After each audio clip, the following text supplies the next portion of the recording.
cat in the wall, eh? Okay, now you're talking my language. You ever drunk Baileys from a shoe?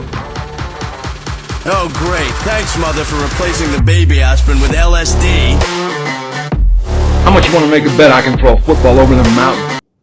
All right, welcome into the View from C-Deck, and we're here after a big Buckeyes win. Well, okay, it wasn't a big Buckeyes win. A Buckeyes win against Northwestern last week, and I think this will probably sum up how we're going to be talking about it this week. I got a lot of problems with you people. Now, you're going to hear about it. Yeah, it's time for the errand and grievances for this game. First, I'm going to talk about the weather, though. That's who I'm pissed off at the most, because those are... It sounds like, from what I've heard from people on the ground that were actually at the game, that is even worse than it appeared on TV, and it appeared bad on TV. So get it out of the way.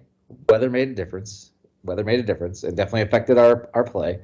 But it's about the third consecutive game where we have sputtered quite a bit on offense, and there's always some sort of excuse. And eventually you got to stop making excuses and start just making it happen. Buckeyes win 21-7. Trailed 7-0 at one point, get outgained minusculely, very minusculely, but get outgained by freaking Northwestern, the worst team in the Big Ten. Casey, what'd you think on Saturday? Oh, yeah. I was like everybody else, pulling my hair out, and I'm the eternal optimist, as you know. And, I mean, the obvious excuse is the weather. It was like the perfect combination, man, of our strength is obviously passing, right? And we've struggled running. Henderson didn't travel. So they inexplicably was trying to force the issue of throwing the damn ball. He threw, I think on the same drive, 40-yard bombs or 50-yard bombs. Back to back. Yeah. Oh, yeah.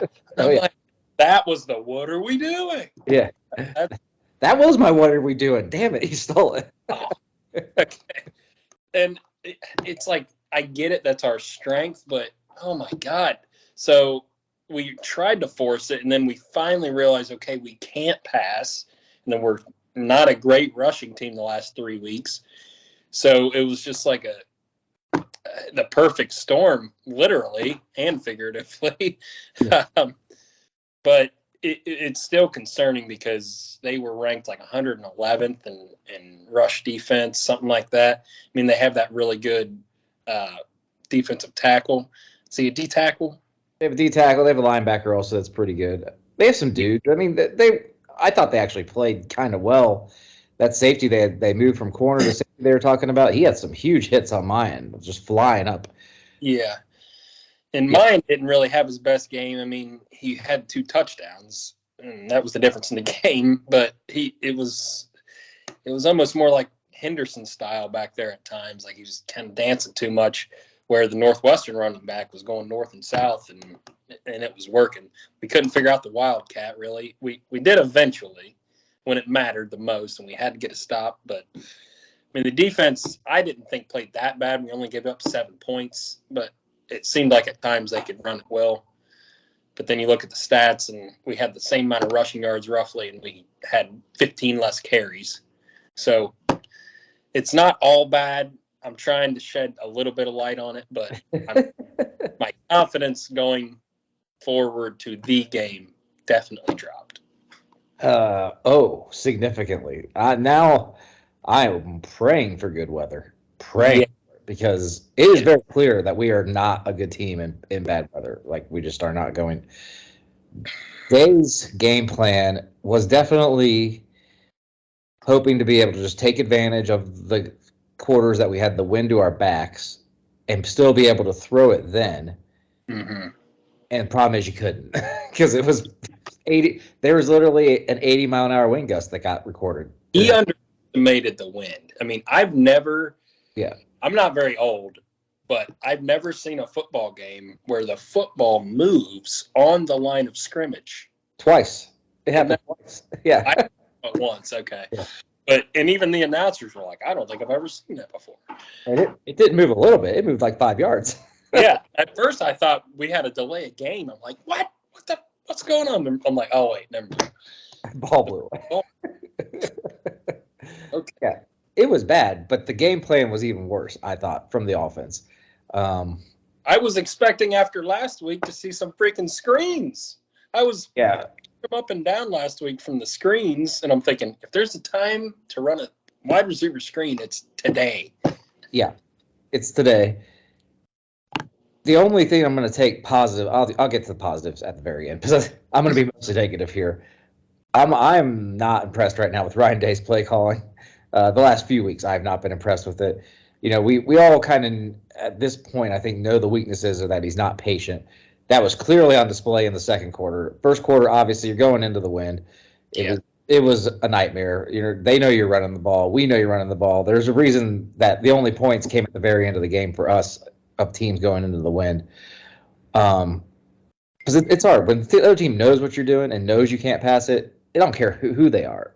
It's going to be hard because they're going to be screaming downhill at everything. But also, when they're screaming downhill, you need to be screaming uphill, not side to side, not these like zones that they're running, outside zones. Matthew Jones got his ass kicked again. Now, Northwestern does have a pretty good D tackle, but he got his ass kicked again pretty much all game. The run blocking leaves a lot to be desired. You're right, Brian Williams wasn't great. He's down. I think he's hobbled. I don't think that's purely him, but also you don't want him running side to side. And one of our most successful runs was his second touchdown, I think it was. Whichever one, shorter yardage, we run an actual I formation and run with the lead back, and he walks right into the end zone.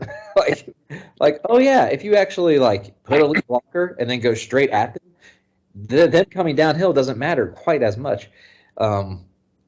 It's just the scheme was bad, the plays were bad. Second quarter, we can't move it. First quarter, second quarter, winds to our back. Okay, I'm like, let's let it fly a little bit, you know. But he doesn't. Yeah. He completely abandons the run, starts winging deep balls up into the air. They're going all over the place. Receivers can't catch, except for one guy. Partially because the ball's moving a little bit in the air. I get it that it's harder, except for not Marvin Harrison, because he's the best damn receiver. If there was any doubt about who the best receiver on the team was going into the game, because some people like Ibuka, and he's got stats that are comparable. No, he looked like trash out there, to be honest. He couldn't catch anything. 2 catches. He couldn't block. Nice touchdown run, nice runs, but he's excellent once he gets the ball. But he still has a lot of work to catch up to Marvin Harrison before the ball's in his hands. And then catching the ball at the actual point too. But again, why are we, like you said, we throw 2 straight deep balls in 30-mile-an-hour winds? What are we doing? Yeah, and I was getting really frustrated too by all those drop passes. Like, and they were good balls too. Hit them like right in the chest and the hands. Oh, the one that Buka dropped was a touchdown, like an easy one. Yeah, and even Ibuka wasn't blocking well. Stover wasn't even blocking well again for two games in a row. Mm-hmm. Concerning. But I will say that touchdown run you were talking about, that was the best run of the day. That was immediately after the C.J. Stroud 40-yard romp. So that might have had something to do with it too. Yeah, perhaps. So they were in the I formation, so I'm not sure if that had much to do. But, yeah. So we get to the second half. It's kind of a slog still. Defense, they played okay. I don't think they played horrible. You feel like, they should be able to shut down Northwestern. Well, Northwestern, just like everybody's throwing the playbook at us, they're doing all kinds of crazy shifts, which is concerning though, because we looked really unprepared for these shifts they were going into, and it's probably stuff they didn't put on film. But you know who loves to shift? Who's always loved to shift? Is fucking Jim Harbaugh in Michigan. They love to shift 2 tight ends around. Like every single play, they are going to shift before the play. Every single time. They're going to go in motion. They're going to move guys around. So if we're not ready for it against Northwestern, they can't quite take advantage physically like Michigan can. Their tailback is good. He's a pretty good replica, like a good scout team, I guess, version of Corum. It's shorter, strong, quick, or slippery, I guess, more than quick.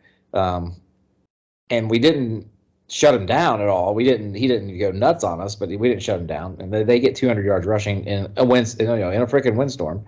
It's a little concerning. Eichenberg ends up with 13 tackles though. He had a pretty nice game. JTT has a great game. Makes a couple big plays. The interior of the D-line didn't, I think, play particularly well. And, again, the secondary didn't tackle nearly as well as they had been earlier in the year, much like Penn State. So a little bit of a trend going the wrong way there. But fourth quarter, here's where I'll take the positive. We finally ran CJ like a freaking running quarterback and athlete that he kind of is. At least he has straight line speed. We finally give him, and Dave even said it after the game, most of these read options you guys see on these zones are not actual reads. It's give the ball to him, make it look like a read, but it's not a read. It's a straight handoff. They said, I told him to actually read the end here because we're trying to conserve it. Like, we don't want him to get hurt and stuff like that, blah, blah, blah. I don't like that mentality, but that's another thing. That's another area of grievance that I'll start a little bit later. But I will say this: they finally go to it. He hits the read. Oh, wouldn't you know it? Parting of the Red Sea. 45 yards up the sideline. 44 yards up the sideline. Should have been a touchdown if he didn't, for some reason, stop to absorb the hit of the guy coming from behind him. Yeah. Got a blocker. He should have just put his hand in Marvin Harrison's back and drove everybody into the end zone. Yeah. But it was kind of a soft end to that run. Let's just say it what it was. Yeah. he was soft at the end of it. He didn't know what to do with his hands. Yeah, yeah, exactly. He did not know what to do with his hands. He, I'll stop before I really bash him.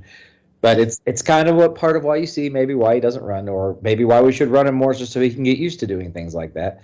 Mm-hmm. But it's effective, and it made the whole running game effective. The whole running game got way more effective after that, because I've said it a million times.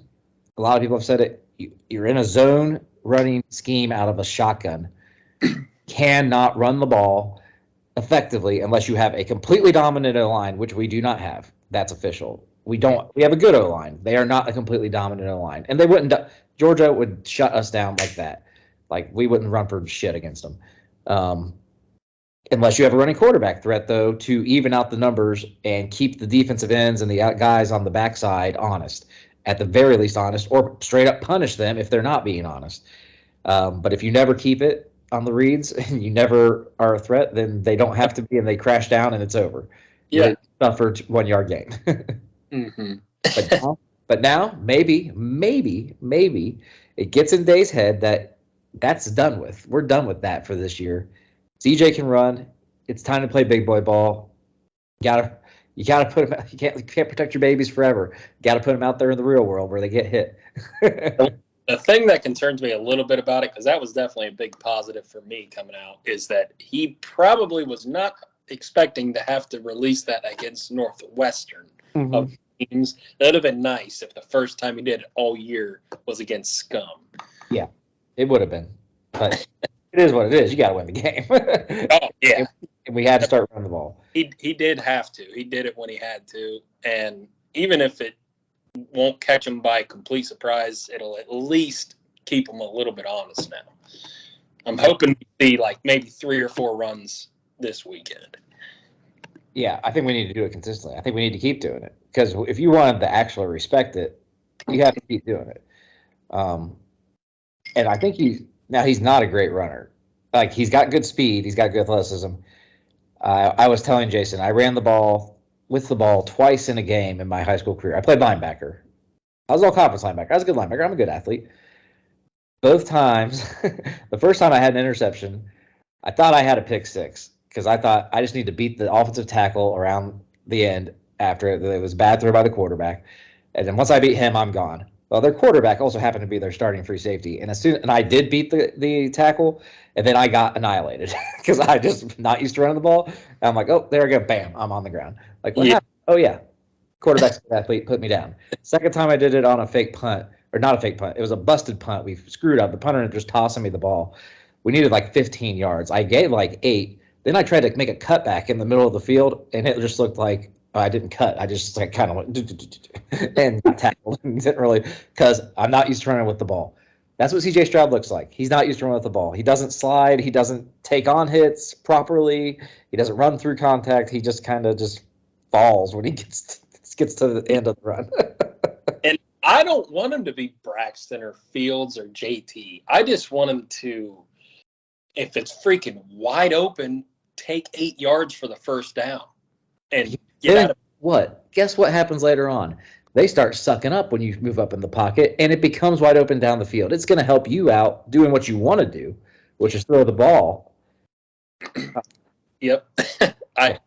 That was the biggest positive coming out of that game. There was very few positives, but it showed me finally maybe Day is willing to open it up a little bit and let his freaking quarterback get hit. Yeah, he's got to have to. And the way he said that, I didn't like it. And here's what I'm going to say about Day 2. Like I said, 3 straight weeks, 3 straight not great offensive performances, definitely below our standard. 3 straight weeks, I just hear excuses come out of his mouth about it. He does. Stop making excuses, man. It can't have. So first time we're getting against Iowa, the worst of the excuses. We're getting the ball too close to the end zone because we're focusing on these turnovers. Like, okay, that sounds like a good problem. Let's figure out. Like, if you can't figure that out, that's a you problem. That's not a game problem. Then the crowd noise and stuff messing up their rhythm in Happy Valley, understandable, and the win, understandable. But eventually, though, you just got to execute, and you can't just say, "Oh no, we need pristine conditions. We need Muirfield Country Club in June conditions to be able to execute our offense to its full extent." And the one thing that really kind of irks me about his offense now, it seems like he almost doesn't want to win via just out executing people. That he has to have you off balance, and meaning I think he even thinks that he has to have you guessing at whether it's a run or a pass or what they're going to do every play for this offense to be at its most effective. And the best offenses aren't like that. The best offenses are like, I'm just going to take better than you. I'm just going to do better than you. And if you give me something, I'm going to take it and punish you for it until you counter it. And then I'm going to counter your counter. And you're going to be that's off balance all day. Not you have to completely guess, but eventually, like there's no the variance in the running plays. We keep running these stretches. When we even said about the passing that he got a little into it. Remember, we ran it 4 straight times and didn't get a first down on 4th down, like near the beginning of the second half. Yes. Oh my God. I wasn't mad we were going for it. Like I wanted to go for it, but just the play calls that were just very predictable at times, and that they didn't used to be like that, man. He wasn't in 19. He wasn't even in 20. I mean, but the last couple of years, it's when things aren't going right, he turns into the kid playing Madden, just spamming the same plays, hoping they'll start working. Yeah. Yeah. And, I mean, everything's still in front of us. I mean, we can still beat Michigan. We got them at home. After that, everything is in those pristine conditions. You're in Indianapolis after that. If we win, then we're in the playoff. I mean, all you got to do is beat them. And who knows after that? Boy, does that – I'm telling you right now, I'm taking the points with Michigan. I'm taking them because I'm thinking it's like a 3-point game if we win. I mean, at this point, it might only be like a 3.5-point spread. I don't know. Yeah, it's been around double. 7. I think it was like 13 before the season. It's got lower, but you wouldn't think it'd be that much lower. Now, I mean, Northwestern, you talk about the 3.5 yards of carry, and that's it. We said before, that's what Michigan does. They'll take that. They will run it 3 straight times on a 4th down in a game like the Ohio State-Michigan game where you need to put it out there. They'll go for it, and that's first down all day. They'll just keep mashing you. And they've been their last 4 games, not to digress too much here, the last 4 games that they've been tied or really close at halftime and then just annihilated their opponent in the second half because that's what they do. They're giving you body blows, 3 yards, kicking field goals first half, whatever. And then they turn into touchdowns and long runs just like they did to us last year. Is what they've been doing. That's the same machine offensively is coming in here. And we're going to find out if we're ready to handle it both sides of the ball because they talk about complementary football. Offense got to stay on the fucking field to help the defense out. Because right now, that's like back-to-back games where they've been on the field about 80 plays. You cannot do that. They will get worn out. Yep. And I will say, I mean, obviously we have them at home, but we're similar teams, but also opposite, if that makes sense. Because Michigan is definitely one-dimensional on offense. Their pass offense is like 80th or something in the country. I was looking it up. I don't know if it's that bad, but it's the bottom half. And then our rush offense has been good all year until the last 3 weeks, and it's been dipping and dipping and dipping. I think we're like 30th or 40th, but it's always whenever we play good defense, we're not a good rushing offense. So it's like the beginning of that game is going to be crucial. Oh, yes. I 100% agree with you. If we're behind early, I might have to leave. But if we get ahead and then all they can do is run the damn ball, and then we know that, and I think it's crazy to say, but the first quarter could decide the outcome of that game. We could crush them if we go up early, like 14-3 or something like that, and they're behind the whole time. It could get out of hand quick. But if we get the ball, they stop us, go down, score a touchdown, and then they stop us again, and it could get ugly the other way. Yes, it very, very well could. It could look a lot like last year right now. Yeah. I think being at home, the thing that gives me still some hope, not hope. It may be hope now, maybe not even the confidence, is that it's at home. We should be fired up. Our front seven is still much better than it was last year. Mm-hmm. But man, if they're out there 80 plays, we need some good games where we're holding on to the ball like these next 2 weeks to give them rest for that game. Yeah. Yeah. We need people to get healthy. I mean, I don't think Jackson can really do a damn thing. He can maybe be like a Waddle in the 2020 title game, just being a decoy, hopping around out there and still outrunning tough Borland. But we need Henderson and Mayan to be healthy. I mean, I don't know if it makes much of a difference if our freaking line can't block. But it's crazy because we're also like a top 5 team in the country of sacks given up.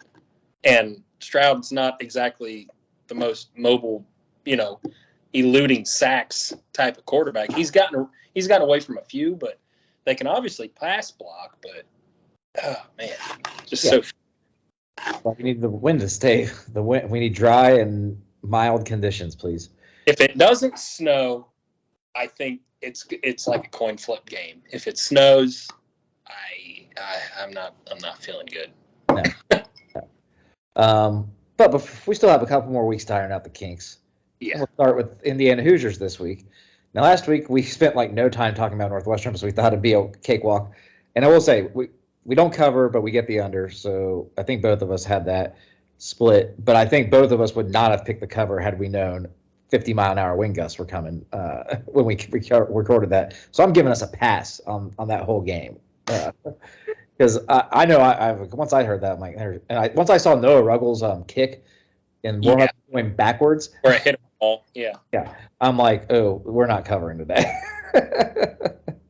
I should have bet big money on that, but I can't bet against this.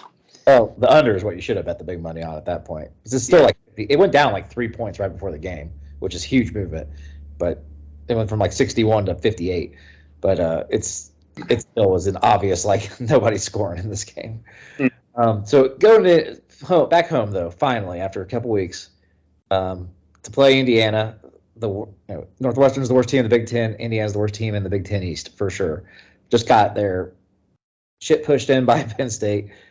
Pardon my language. They are not a good team at all this year. Tom Allen's shtick looks like it worked during the COVID season, and that's it. They haven't done jack since then, except for get their ass kicked all over the place by all the Big Ten powers. And we should be able. We're 40-point favorites with what's that over under in that game? 57.5, which isn't that high. But their offense isn't any good. They don't score much. They've lost 5 or 6 in a row, 6 in a row. That means they think Indiana's only going to score like 7. Yeah. Yeah, like 49. Yeah, like 49 to 7. Yeah, 49 to 8. They go for 2. Yeah. So what are you thinking? What do you want to see? I don't want to make it seem like I hate Day. I've just been really frustrated with him the last few weeks, and he's not the worst coach. I think he gets some things figured out this week, and I think we're healthy again. It's also though if I'm gonna go back to it though, problem I have is like sitting Travion all the time or alternating these running backs, whatever they're doing. It sends a bad message to your team that like we're going to win this game no matter what. So Yeah. then they go out there and they play like it. Hopefully this week we're not. This is a whip game.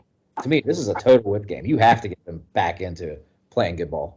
And I didn't even mention it previously when I was talking about the perfect storm, but the whole noon game, it's freaking 1-win Northwestern. They came in flat. Oh yeah, no doubt. So I mean, it was all the perfect storm like that. But Indiana, I see this 40-point spread, and it's almost like I got deja vu.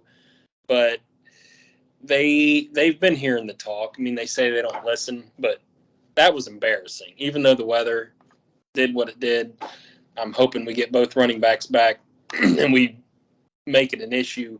You know, we should be trying to run for 250 yards on not 40 carries. Mm-hmm.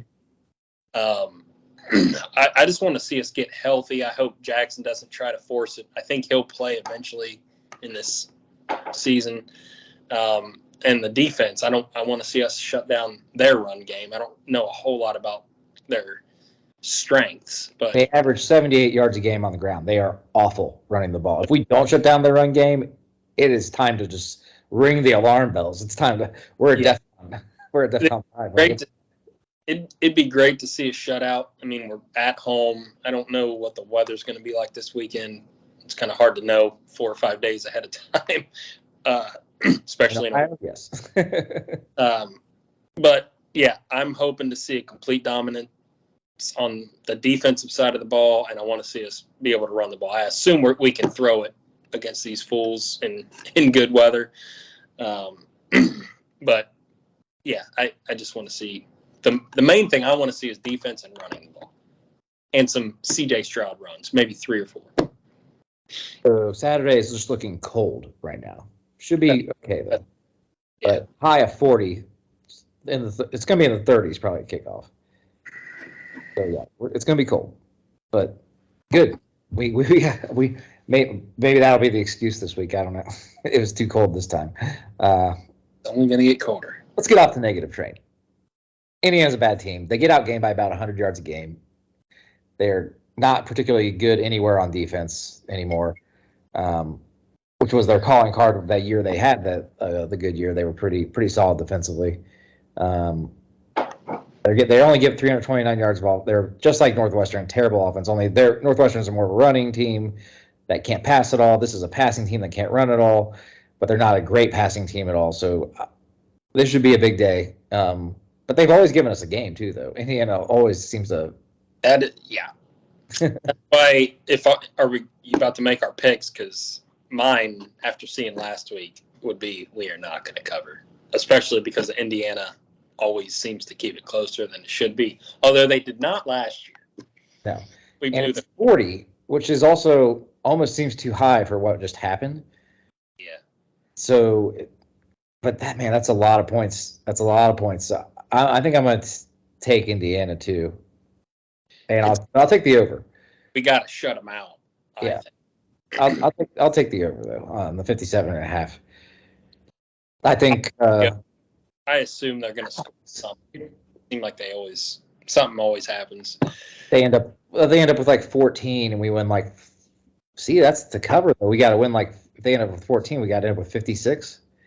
Yeah, that's about right.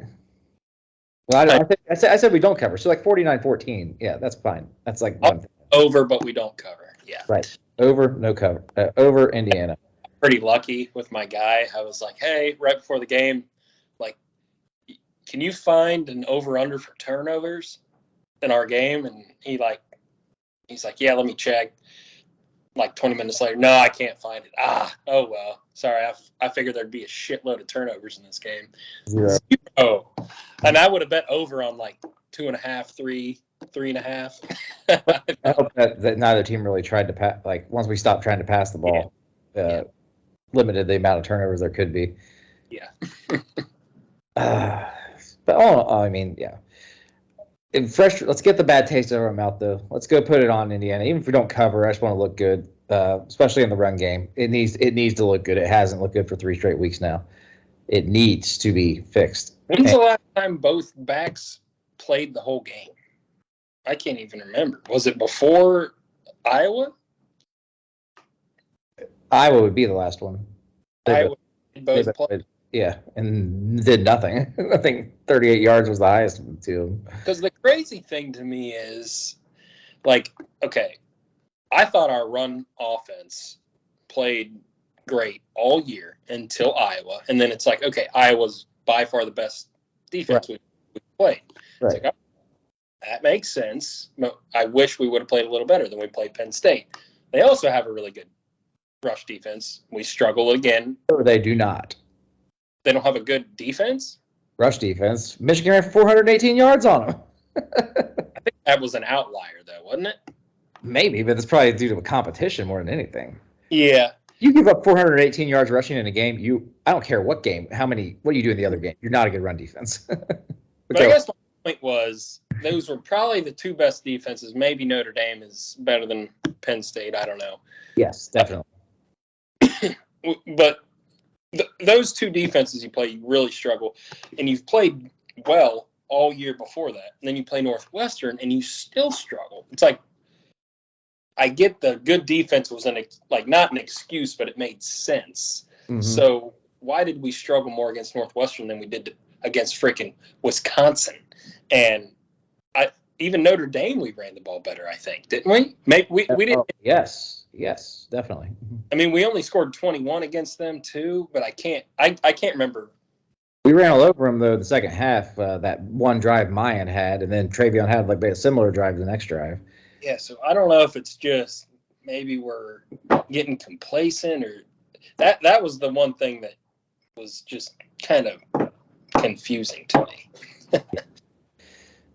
Yeah, it needs to be fixed. But so go ahead. If we can get it together against Indiana, like last week going against Northwestern, I told myself, no matter what we do, it can't be impressive. But after Northwestern, now against Indiana, if we can run the ball and get 250 yards and on like 25 carries, 30 carries, then I'll be satisfied.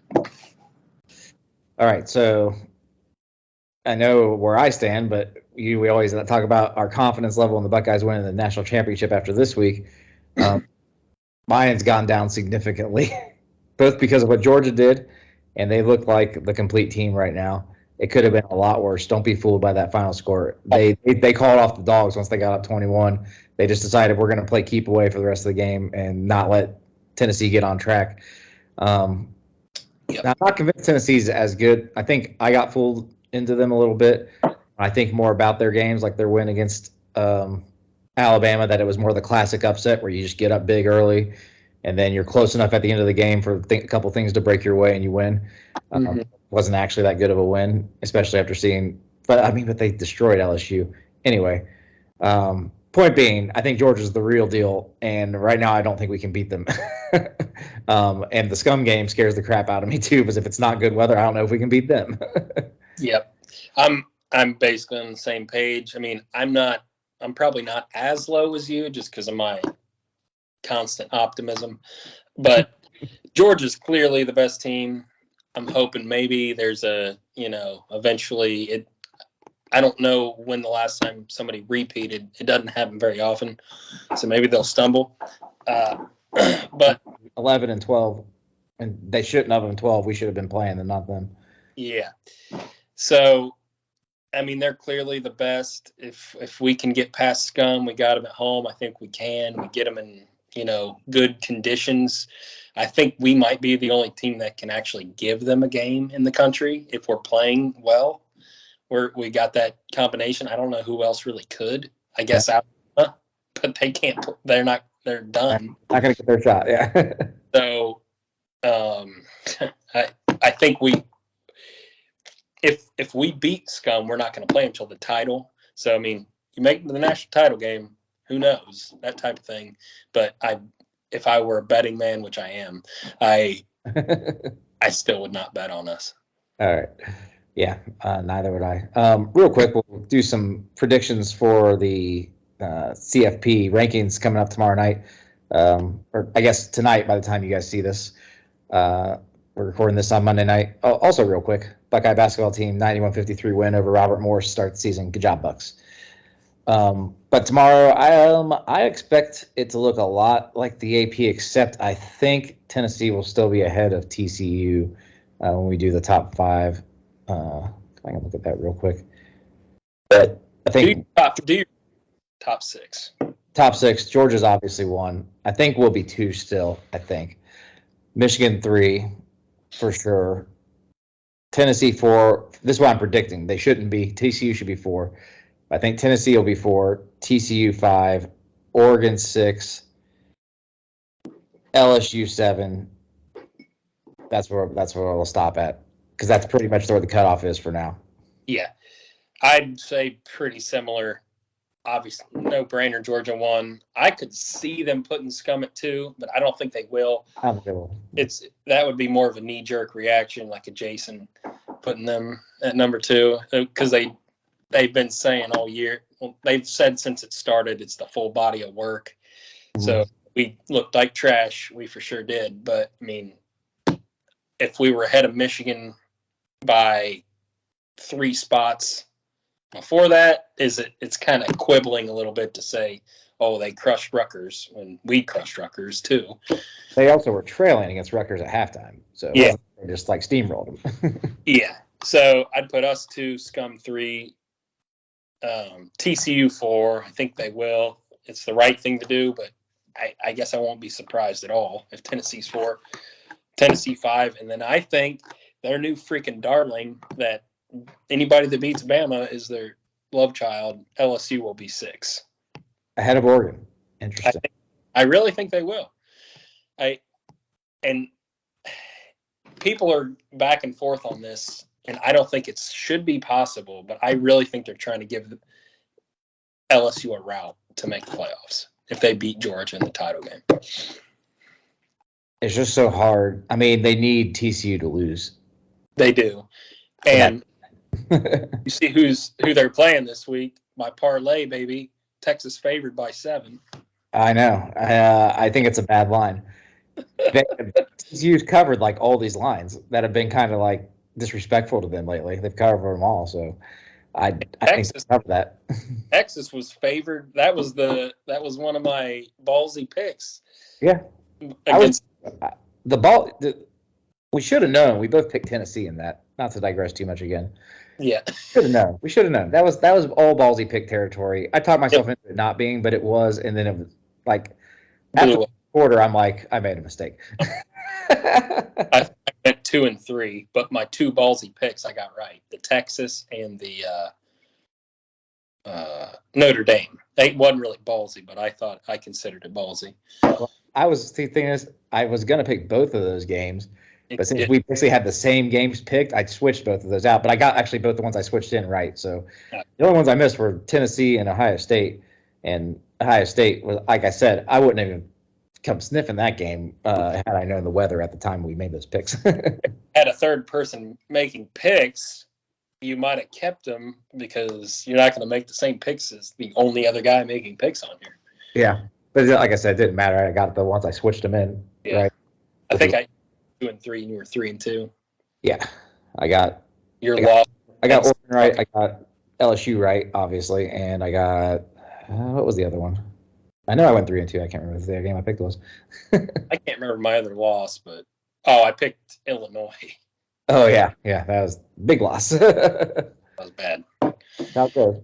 All right, well that'll do for it this week, though. Overall, Buckeyes. Let's make it a little easier next week against Indiana. A lot to work on though, but a little bit of time to fix it, and I'm hoping Day can do it. I like Day. I want to see him turn around, but he's got to shake some of what he's been doing. But yeah, so not watch the rankings again. Just go find them out. Get on Twitter or something and figure out what the rankings were, because don't give ESPN and the committee what they want, which is the ratings for this crap. But we'll have a reaction show and a gambling show later this week, and we will see you guys then. Hey guys! Oh, big gulps, huh? All right. Well, see you later. A rich man's world.